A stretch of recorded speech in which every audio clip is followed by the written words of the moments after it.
नमस्कार दोस्तों, स्वागत है आप सभी का निमी टेक्निकल क्लासेस में। अभी आपको एक न्यूज अलग अलग चैनल द्वारा और अलग अलग टीचर द्वारा सुनने को मिल रहा होगा कि भाई रेलवे में जो टीटी की वैकेंसी होती है 11,500 प्लस पदों पर ये वैकेंसी आने वाली है। तो इसमें इस न्यूज में कितना रियलिटी है, कितना सच्चाई है और कितना फेक न्यूज है, इस पर हम बात करते हैं थोड़ा। देखिए, अभी जीडीसी में जो वैकेंसी है ये रिलीज होना स्टार्ट हो चुकी है और ये वैकेंसी रिलीज होने से पहले रेल मंत्रालय ने जोनल वाइज अलग अलग जोन द्वारा टोटल वैकेंसी का डिटेल्स मांगा था। वहीं से हमें एक डेटा मिला है कि टीटीई के लिए जो वैकेंट सीट है वो 11,000 प्लस पदों पर वैकेंसी है ना। यानी कि ये सीट जो है, ये वैकेंसी जो है ये बढ़ भी सकती है। ठीक है, तो ये बिल्कुल जो डेटा आपको बताई जा रही है ये बिल्कुल सत्य है, बिल्कुल सही बात है। अब हम ये देखते हैं कि यदि आप आज के टाइम पे गूगल में जाते हैं और रेलवे के बारे में अगर जानकारी लिखते हैं कि भाई टीटी की वैकेंसी 2023 में कब आएगी, जोनल वाइज डिटेल्स दिखिए, तो इस प्रकार का पेज ओपन होता है जिसमें लिखा होता है कि ट्रैवलिंग टिकट एग्जामिनर, इसमें 11,500 प्लस वैकेंसी वैकेंट है। या फिर किसी दूसरे साइट पर जाते हैं आप, तो इस प्रकार से आपको जब रेलवे में टीटी की वैकेंसी को लेकर के कुछ लिखते हैं तो इस प्रकार का जो पेज है वो आपके सामने आती है। ठीक है ना। ये तो बात होगी रियलिटी और फेक की। अब हम बात करते हैं कि टीटीई बनने के लिए आपको क्वालिफिकेशन कितना होना चाहिए, सिलेबस क्या होना चाहिए, एग्जाम पैटर्न्स क्या होता है, कौन कौन से स्टूडेंट्स हैं जो फॉर्म को अप्लाई कर पाएंगे, इन सभी चीजों पर हम बात करते हैं, है ना। तो सबसे पहले देखिए कि रेलवे टीटीई की जो एलिजिबिलिटी क्राइटेरिया होता है वो एलिजिबिलिटी क्राइटेरिया का टोटल डिटेल्स मैं आपके साथ शेयर करूंगा। एज लिमिट को देखा जाए तो एज लिमिट देखिए मिनिमम 18 इयर्स और मैक्सिमम 30 इयर्स को रखा गया है। अगर हम पिछली लास्ट टाइम की वैकेंसी को लेकर के चले, इस टाइम अगर अब के टाइम पे कोई नई वैकेंसी आती है, मतलब कि टीटी की नई वैकेंसी आती है, तो इसको अगर बढ़ा दिया जाए तो फिर हम कुछ कह नहीं सकते। लेकिन लास्ट टाइम पे जो था उसी डेटा के अनुसार हम बात कर रहे हैं। यहाँ पर एजुकेशन क्वालिफिकेशन क्या रखा जाता है, तो ध्यान से समझिएगा। क्वालिफिकेशन आपको क्या क्या होना चाहिए आपके पास। The candidates must have completed a 10th complete होना चाहिए। यदि 10th नहीं तो 12th कंप्लीट होना चाहिए, या फिर आपके पास कोई सा भी डिप्लोमा कोर्स होना चाहिए। अब डिप्लोमा कोर्स में दो प्रकार के आते हैं, एक तो आता है आपका ग्रेजुएशन और दूसरा टेक्निकल। यदि आपने मान लीजिए कोई लॉयर का पढ़ाई किया है तो क्या आप इस टीटी की वैकेंसी में इनरोल नहीं हो सकते? तो बिल्कुल हो सकते हैं आप, है ना। बस आपको एक खंड सिलेबस का अलग से पढ़ना पड़ेगा, आप फॉर्म को अप्लाई कर पाएंगे। या फिर आपने कोई ग्रेजुएशन कर रखा है तो भी आप फॉर्म को अप्लाई कर पाएंगे, है ना। और 12th कंप्लीट है तो भी, और 10th है तो भी फॉर्म को अप्लाई कर पाएंगे, है ना। और देखिए यहाँ पर जो 12th के लिए है ये 50% यहाँ पर परसेंट आपके पास होना चाहिए। 12th में 50% है तभी आप फॉर्म को अप्लाई जो है वो कर पाएंगे।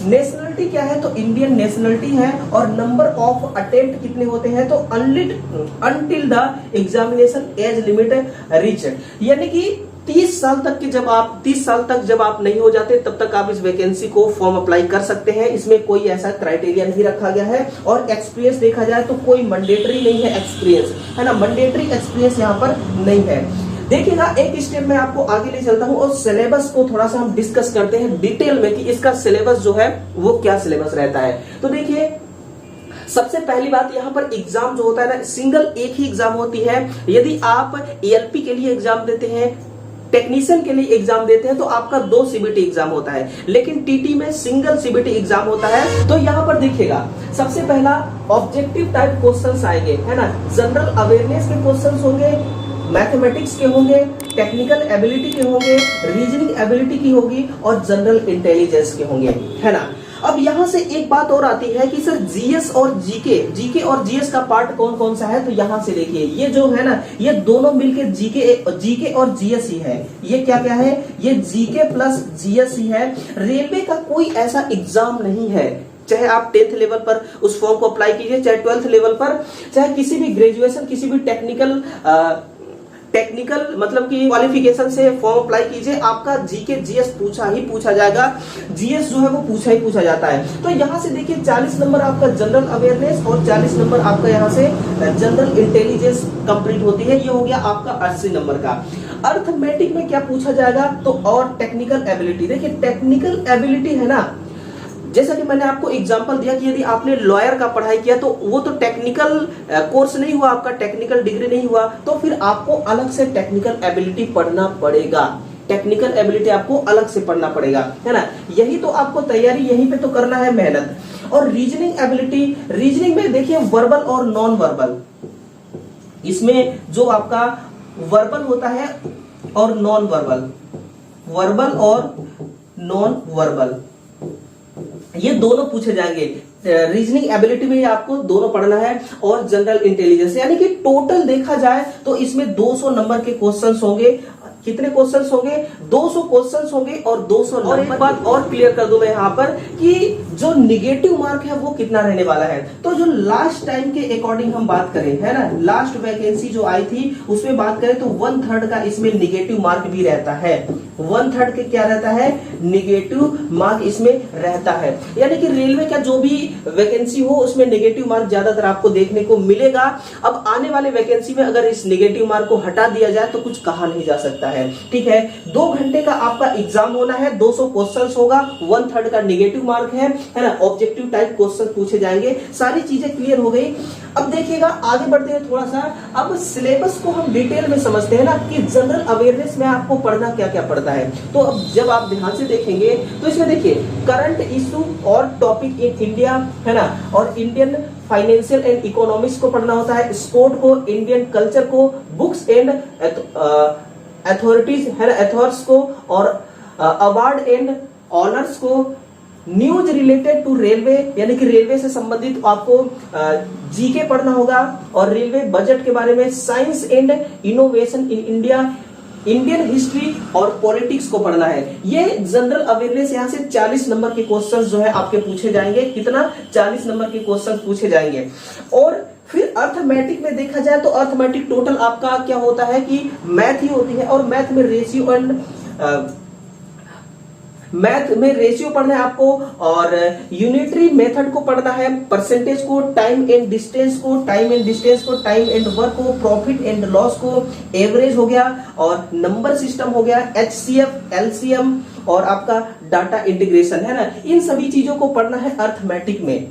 और अर्थमेटिक देखिए यहां से कितने नंबर का कवर कर रहा है? 40 नंबर का ही ये अर्थमेटिक भी कवर कर रहा है। और टेक्निकल एबिलिटी में देखा जाए ना तो ज्यादातर आपका क्या पूछा जाता है? तो फिजिक्स, क्योंकि यदि आप डिप्लोमा कोई सा भी कोर्स करते हैं तो उसमें 50% से ज्यादा फिजिक्स ही होता है। आप IT करेंगे तो भी फिजिक्स ही पढ़ रहे हैं, तो इसमें फिजिक्स ज्यादा पूछा जाता है। देखिए AC फंडामेंटल, है ना, electrical mechanic machines, power electronic and drives, power system, utilisation of electrical energy, basic electrical energy concept को पढ़ना है, और एस्टिमेशन एंड कॉस्टिंग को पढ़ना है, एनालॉग डिजिटल इलेक्ट्रॉनिक्स को पढ़ना है, मैग्नेटिक सर्किट हो गया, नेटवर्क थ्योरी होगी, mensuration and well S measuring को पढ़ना है, और बेसिक इलेक्ट्रॉनिक्स को पढ़ना है। यानी कि देखिए ये इलेक्ट्रिकल जो मशीन है ना, इसका पार्ट अभी हम YouTube पर ऑनलाइन फ्री चला रहे हैं, और इसमें देखिए हम जनरेटर वाले पार्ट को कवर कर रहे हैं।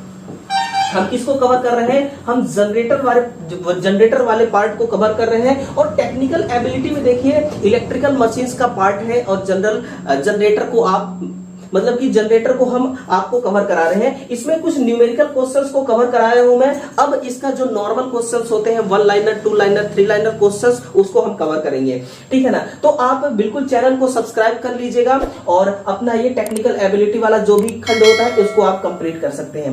रीजनिंग में देखिए क्या पूछा जाएगा? नंबर सीरीज को, क्यूब्स एंड डाइस को, है ना, डाटा, यानी कि ये टोटल डिटेल्स यहाँ पर दिया गया है। इसको मैं टेलीग्राम चैनल पर जरूर शेयर करूंगा, आप इसको देख लीजिएगा। जनरल इंटेलिजेंस में देखा जाए दोस्तों तो यहाँ पर और विजुअल मेमोरी, है ना, सिमिलर एंड डिफरेंस, और डिसीजन मेकिंग हो गया, नॉन वर्बल सीरीज हो गया, स्पेस विजुअलाइजेशन हो गया, विजुअलाइजेशन हो गया, प्रॉब्लम सॉल्विंग हो गया, रिलेशनशिप कॉन्सेप्ट हो गया, एनालाइज हो गया, फिगर क्लासिफिकेशन, नंबर सीरीज, और एनालिटिकल फंक्शंस हो गया। तो ये आपका जनरल इंटेलिजेंस, और यहां से भी देखिए 40 नंबर ये आपका कवर कर लेती है।